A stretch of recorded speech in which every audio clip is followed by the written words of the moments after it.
సిటీలో ప్లాట్ కొనండి. ఫ్యూచర్ లో మీరు కోటీశ్వర్లుగా మారే అవకాశం కోసం వెంటనే మాకు కాల్ చేయండి. నమస్కారం. కార్తీక పురాణం 15వ అధ్యాయంలోకి వచ్చాం. ఈరోజు కార్తీక శుద్ధ పౌర్ణమి. ఈ రోజున పగలు ఉపవాసం చేసి సాయంకాలం దీపారాధన చేసుకుంటే అత్యద్భుతమైన ఫలితాన్ని ఇస్తుంది. అయితే కార్తీక పౌర్ణమి కొంతమందికి నోములు ఉంటాయి. ఎవరి నోముల విధానాన్ని వాళ్ళు పాటించవచ్చు. నోములు లేని వాళ్ళు పగలు ఉపవాసం చేసి సాయంకాలం మనకి చుక్కలు కనపడంగానే 365 ఒత్తులు, అంటే సంవత్సరం అంతా మనం దీపారాధన అప్పుడప్పుడు వానేసినా కుదరకపోయినా ఈ ఒక్క రోజున ఎక్కువ ఒత్తులు, సంవత్సరానికి సరిపడా అన్ని ఒత్తులు వెలిగించుకునే విధానం ఒకటి కనపడుతుంది.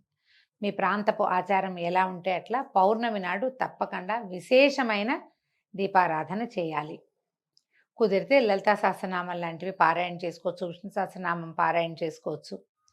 విశేషంగా ఎవరికైనా భోజనాన్ని కూడా అందించవచ్చు, స్వయం పాకం ఇవ్వచ్చు. ఏది కుదిరితే అది చేసుకోవచ్చు. దీనికి సాధారణ నియమమే పగలు ఉపవసించడము, సాయంకాలం చంద్రోదయం అయిన తర్వాత పూజా విధానం ముగించుకొని భోజనం చేయటమే కనిపిస్తుంది. మీ అవకాశాన్ని బట్టి చేయండి. అయితే ఏం చెప్తున్నారో చూద్దాం. వశిష్ఠ మహర్షి జనక రాజర్షికి చెప్తున్నారు. ఈ కార్తీక మహాత్మ్యము విన్నవారికి చెప్పేవారికి కూడా పుణ్యాన్ని కలిగిస్తుంది, పాపాన్ని నశింపజేస్తుందట. కార్తీక మాసమందు హరిముందర, అంటే దేవాలయంలో నాట్యం చేసేవాడు, భగవన్నామ సంకీర్తన చేసేవాడు కూడా సాయుధ్యాన్ని పొందుతారు. ద్వాదశి నాడు దీపమాలార్పణ చేసేవాడు హరికి దీపమాలార్పణ చేస్తే వాడికి వైకుంఠం లభిస్తుందట. శివుడికి కనుక దీపమాలార్పణ చేస్తే కనుక వీళ్ళకేమో కైలాసం లభిస్తుంది, కైవల్యం లభిస్తుంది. కార్తీక మాసమందు శుక్లపక్షంలో సాయంకాలం అందు విష్ణు పూజ కానీ శివ పూజ కానీ చేసేవాడు స్వర్గాధిపతి అవుతాడు. నెల రోజులు నియమంగా ఆలయ దర్శనం చేసేవాడు, శివాలయం కానీ విష్ణువాలయం కానీ ప్రతిరోజు 30 రోజులు మానేయకుండా దేవాలయ దర్శనం చేసేవాడు. వాడు అసలు దర్శనానికి నడిచి వెళ్తూ ఉంటే ఒక్కొక్క అడుగుకి ఒక్కొక్క అశ్వమేధ యాగ ఫలితాన్ని పొందుతాడట. మన ఇంటి నుంచి దేవాలయానికి నడిచి వెళ్తాం కదా, ఆ దూరాల్లో ఒక్కొక్క అడుగుకి ఒక్కొక్క అశ్వమేధ యాగ ఫలితం వస్తుంది. కార్తీక మాసమందు దేవాలయానికి వెళ్ళి దైవాన్ని దర్శించేవాడు. ఒకవేళ ఒక్కొక్కసారి ఏమవుతుంది, రోడ్డు మీదే మనకి దేవాలయం కనపడుతూ ఉంటుంది. దేవాలయాలు కనిపిస్తాయి, అక్కడ ఒక్క అడుగు ఆగి మనం వెళ్ళేటప్పుడు ఇట్లా ఇట్లా ఇట్లా అంటారు. చాలా మంది ముదు కూడా పెట్టుకుంటారు. ఇట్లా అంటాం కాదు, అభిముఖంగా తిరిగి వెళ్ళిపోతూ కాకుండా దేవాలయానికి అభిముఖంగా తిరిగి దర్శనం మొత్తం స్వరూపాన్ని చూస్తే కనుక వాళ్ళకు కూడా సాయుధ్యం లభిస్తుందట. బ్రాహ్మణులతో కలిసి ద్వాదశి నాడు బ్రాహ్మణులతో కలిసి హరికి గంధంతో పుష్పములతోటి అక్షతలతోనూ ధూప దీపాలతోనూ ఆజ్య భక్ష నైవేద్యాలతోని పూజించే వాడి పుణ్యానికి మితి లేదు. మనం దీనికి ఏం చెప్పుకుంటున్నాం అంటే, వనభోజనం చేసేటప్పుడు తప్పకుండా ఆరాధన జరిపించుకోవాలట. రుద్రాభిషేకం కుదిరితే చేయొచ్చు. సాలగ్రామ ఆరాధన ఉసిరి చెట్టు కింద విశేషమైన ఫలితాన్ని ఇస్తుంది. అందరితో కలిసి ఆయనకు సమర్పించి అక్కడే వంటలు చేసి ఆ వంటని నివేదన చేసి ఆ నివేదన చేసిన ప్రసాదాన్ని అందరికీ వడ్డించి వాళ్ళందరూ భోజనం చేస్తే అత్యద్భుతమైన ఫలితం లభిస్తుందట. తర్వాత శుక్ల ద్వాదశి నాడు విష్ణువాలయమందు కానీ శివాలయమందు కానీ దీపములు వెలిగించి సమర్పించిన వాడు విమానం ఎక్కి దేవతా బృందంతో కొనియాడబడుతూ దైవలోకాన్ని చేరుకుంటాడు. కార్తీక మాసము నెల రోజులు దీపం పెట్టలేనివాడు శుక్ల ద్వాదశి నాడు, చతుర్దశి నాడు, పూర్ణిమ నాడు కనీసం 3 రోజులు ఆయన దీపం పెట్టాలట. కార్తీక మాసమందు దైవ సన్నిధిలో ఆవుని పాలు పితుకున్నంత కాలం దీపం ఉంచిన ఎడల కూడా పుణ్యవంతుడు అవుతున్నాడు. ఎంతసేపు అంటే ఒక 10 నిమిషాలు 8 నిమిషాలు మనం దీపం పెట్టాం, ఒక 7-8 నిమిషాలు అది వెలిగినా కూడా పుణ్యం వస్తుంది. తర్వాత ఇంకేం చెప్తున్నారు, సరి సన్నిధిలో ఉంచిన పరుని దీపాన్ని బాగు చేసిన వాడు కూడా విగత పాపడవుతాడు. ఎవరో దీపం పెట్టారు, ప్రమిద నిండా నూనె ఉంది, దీపం మలిగిపోతుంది లేదా వెనక్కి ఒత్తి జారిపోయింది, ఒక్కోసారి కొడిగట్టి ఆరిపోతుంది కదా, మన గాలి తగిలి దీపం కొండెక్కుతుంది కదా, అలాంటప్పుడు వాళ్ళు పెట్టిన దీపమైనా కొద్దిగా ఎగసం దూసినా కొంచెం మన చేతిలో ఉన్న దీపంతో ఆ దీపాన్ని వెలిగించినా కూడా పాపాలు పోతాయట. ఇగో దీపం నశిస్తే దాన్ని తిరిగి వెలిగించేవాడు కూడా దారుణమైన పాపాలు పోగొట్టుకుంటాడు. దీంట్లో ఒక ప్రత్యేకమైన పూర్వగాథ ఉందట. దీన్ని వింటేనే పాపం నశిస్తుందట. చూద్దాం ఏం చెప్పారు. సావధానంగా వినండి. పూర్వమందు సరస్వతి తీరంలో సృష్టి మొదలు పూజా నైవేద్యాలు లేక జీర్ణించినటువంటి ఒక పరమ పురాతన విష్ణువాలయం ఒకటి ఉండేదట. కార్తీక స్నానార్థము కర్మనిష్ఠుడగు ఒక యతీశ్వరుడు ఈ సరస్వతి నదీ తీరానికి వచ్చాడు. వచ్చి ఇది ఏకాంతంగా తపస్సుకి అనుకూలంగా ఉన్నదని ఎంచి ఆ జీర్ణాలయం అందున్నటువంటి ధూళిని దుమ్ము ధూళి అంతా శుభ్రం చేసి అక్కడ ఇక్కడ అకటావికటంగా ఉన్నటువంటి చెట్ల కొమ్మలు అవి కొట్టేసి బూజులు తుడిచి శుభ్రం చేశాడు. తర్వాత ఏం చేశాడు, దగ్గరలో అంటే ఇలా అంతా నీళ్లు చల్లి తుడిచాడు. తుడిచిన తర్వాత చుట్టూతా ఉన్న గ్రామాలు చూశాడు. దగ్గరలో ఉన్న గ్రామానికి వెళ్ళి నూనె 12 దీపపాత్రలు అంటే ప్రమిదలు తెచ్చి దీపాలు వెలిగించి హరికి సమర్పించి ఈయన తపస్సులో ఉన్నాడు, సమాధిలో ఉన్నాడు. అంటే బహుశా మెడిటేషన్ చేసుకుంటాడనమాట, ధ్యానంలో ఉన్నాడు. యతీశ్వరుడు ఇట్లు చేయుచుండగా కార్తీక శుక్ల ద్వాదశి నాడు రాత్రి ఒక ఎలుక ఆహారం కోసం తిరుగుతూ విష్ణువుకు ప్రదక్షిణం చేసి మెల్లిగా ఈ దీపాల దగ్గరికి చేరింది. ఎలుక వచ్చిన తోడనే జ్వాల తగ్గిపోయి అది అక్కడికి వచ్చి జ్వాల తగ్గిపోయి కేవలం ఒత్తితో ఉన్నటువంటి పాత్రను చూసి దాని దగ్గరనే జ్వాలతో కూడినటువంటి ఒత్తిని చూసి అందున్న నూనెని భక్షించి దాన్ని తీసుకుని జ్వాల లేని ఒత్తిని కూడా గ్రహించిందట. అందులో జ్వాలతో ఉన్న ఒత్తి సంపర్కం వల్ల జ్వాల లేని ఒత్తి కూడా అంటుకుంది. ఇది లాక్కొచ్చింది, దీనికేమో జ్వాల ఉంది, ఆ ఒత్తి పుచ్చుకొచ్చింది.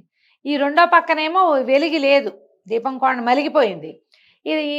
ఈ ఒత్తితోటి ఎలుక ఈడ్చుకొచ్చిన ఒత్తితోటి ఆ మలిగిపోయిన దీపం కూడా అంటుకుని వెలిగిందనమాట.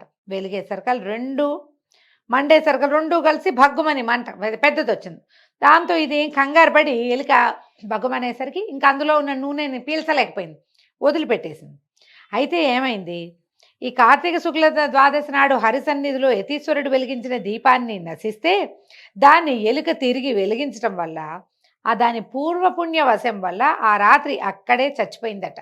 ఆ ఎలుక చనిపోయి దేహాన్ని వదిలి దివ్య దేహధారిగా మారింది.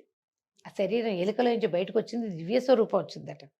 అది చూశాక ఏమైంది, ఏతి అప్పటిదాకా తపస్సులో కూర్చున్నాడు, ఉన్నట్టుండి ఒక పెద్ద వెలుగు వచ్చింది. ఆ వెలుగుకి కొంచెం ఆయన కదిలి సమాధిలో నుంచి కళ్ళు తెరిచి చూశాడట.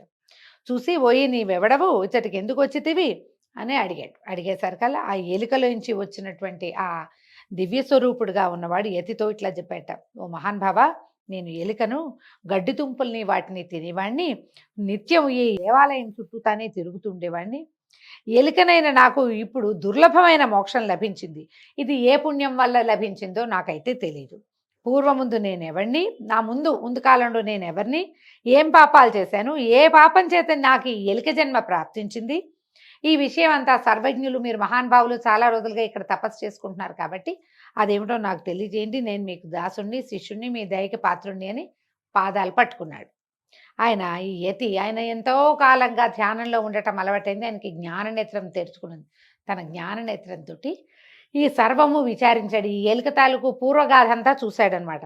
అప్పుడు ఆ ఉద్భూత పురుషుడితోటి ఇట్లా చెప్పాడట, పోయి నీవు పూర్వము బాహ్లిక దేశమందు జైమిని గోత్ర సంజాతుడవు, బ్రాహ్మణుడవు, కుటుంబ పోషణ పరాయణుడనవు, బాహ్లికుడు అనే పేరు కూడా ఉంది నీకు. అయితే క్రమంగా ఏం చేసావు నువ్వు, ఈ బ్రాహ్మణుడివి అయినప్పటికీ కూడా స్నానం సంధ్యలు విడిచి నిత్యము ఆశతో వ్యవసాయం చేస్తూ వివేకం లేక బ్రాహ్మణుల్ని నిందించేవాడు. ఇప్పుడు వ్యవసాయం చేస్తే తప్ప అని ఒక ప్రశ్న వస్తుంది. తప్పు కాదు. ఈ కాలంలో ఏ కాలంలో కార్తీక పురాణం చెప్పబడిందో అప్పుడు వ్యవసాయం చేసే జనం వేరు, ఆ సమూహం వేరు. బ్రాహ్మణులు స్నాన సంధ్యాదులు నియమంగా చేసి యజ్ఞయాగాదులు చేయాలి దేశక్షేమం కోసం. వాళ్ళ వల్లే పాడి పంట పుష్కలంగా వచ్చేవి, వానలు వచ్చేవి. ఇప్పుడు వీళ్ళు తాము చేయవలసిన పని మానేసి ఎవరో చేసే పని చేయకూడదు. అది తప్పని కాదు, అది వాళ్ళు చేయాలి, ఆ క్రియ వాళ్ళది. ఆశ కొద్ది సంపాదించాలనే ఆశతోటి మనం చేయకూడని పనిని చేయకూడదు, అది విధానం అన్నమాట. దేవపూజని వదిలి నిత్యము శ్రార్థ భోజనము తించు నిషిద్ధ దినములందు రాత్రింబగళ్ళు భుజించేవాడివి. కొన్ని దినాల్లో రాత్రిపూట తినకూడదు. పౌర్ణమి, అమావాస్య ఇలా కొన్ని తిథులు ఉంటాయి. తర్వాత ఏకాదశుల్లో కూడా రాత్రిపూట తినకూడదు. ఆ కాలానికి ఇంకొంచెం ఎక్కువ నియమం ఉండేది. అయితే అప్పుడు రాత్రిపూట కూడా రెండు పూట్ల భోజనం చేసేవాళ్ళు. కొన్ని రోజులు పగళ్ళు కూడా తినకూడదు, ఏకాదశులు పగళ్ళు తినకూడదు కదా. ఈ పగలు రాత్రి భోజనం చేసేవాడు. తర్వాత పిశాచములకు కాకులకు బలి ఇచ్చిన అన్నాన్ని తినుచు వేదశాస్త్ర మార్గాన్ని నిందించుతూ ఉండేవాడివి. స్నానం సంధ్యావందన తపస్సులు చేయవారిని చూసి నవ్వుతూ నిందించేవాడివి. కొంతమందికి ఇప్పుడు కూడా ఈ జబ్బు ఉంటుంది. ఎవరైనా సంధ్యావందనం చేసుకుంటే ఏమిట్రా ఇవన్నీ వేషాలు ఇస్తున్నావు అంటారు తోటి విద్యార్థుల్ని, చేయకూడదు అంటారు. దీనివల్ల ఏమొస్తుందంటారు, ఏ ప్రయోజనం లేని పని ఎందుకు చేస్తున్నావు అంటారు. ఏదో అంటారు, వాడి పద్ధతి ప్రకారం అని చేసుకొని అని ఊరుకోరు, మాట్లాడతాం. అదంతా తప్పే. పూజ చేసుకునే వాళ్ళని కూడా ఇంత పూజ ఎందుకు చేస్తారు, అంత పూజ ఎందుకు చేస్తారు అట్లా చెప్తారు. పూజని పిచ్చిగా చేయకూడదు. అతిగా చేస్తే ఏదైనా తప్పే. కానీ ఇతరుల పూజని నిందించకూడదు. సర్ది చెప్పచ్చు ఏదైనా. అయితే ఇంకా ఏం చేసేవాడు, సుందరి అయిన భార్యామణి ఉండేది.